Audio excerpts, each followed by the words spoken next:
Bless you, bro. Thank you. Alhamdulillah. Alhamdulillah. Alhamdulillah. Do you know what that means? Yeah. മാഷാ അല്ലാ. ആ speed എന്ന് പറയുന്ന നമുക്കൊക്കെ അറിയുന്ന ആ ഇൻഫ്ലുവൻസർ തന്റെ സ്ട്രീമിങ്ങിനിടയില് തുമ്മയപ്പോ അൽഹംദുലില്ലാ എന്ന് പറയാണ്.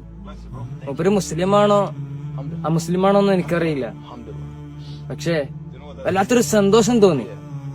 കാരണം മുത്തായി തങ്ങളെന്താ നമുക്ക് പഠിപ്പിച്ചത്, ലിൽ മുസ്ലിം അലിൽ മുസ്ലിമി സിത്ത് ഹിസാൽ എന്നല്ലേ.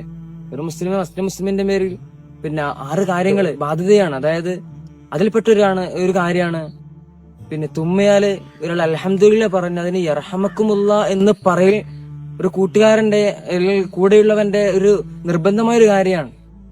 അപ്പൊ അത്രയും ഇസ്ലാം എത്ര സുന്ദരമാണ് നമ്മൾ നോക്കിയേ.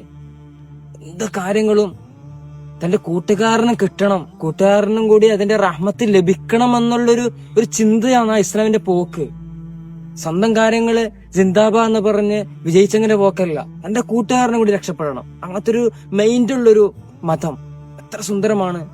പ്രത്യക്ഷത്തില് കടിഞ്ഞാണിടുന്നൊരു മതമാണ് ഇസ്ലാം എന്നൊക്കെ പലരും എക്സ് മുസ്ലിങ്ങളൊക്കെ ഇങ്ങനെ നിറഞ്ഞാടുന്നുണ്ട്.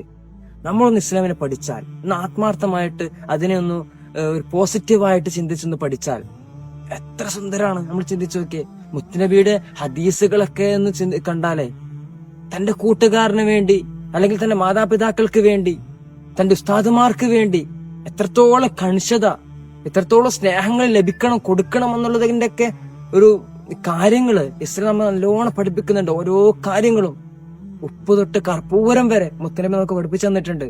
അതുകൊണ്ട് ആ ഇസ്ലാമിന്റെ അതിൻ്റെതായ രൂപത്തിൽ നമ്മൾ കൊണ്ടു നടന്നാലേ ദുനിയാവും നമ്മൾ രക്ഷപ്പെടും, ആഖിറത്തും നമ്മൾ രക്ഷപ്പെടും.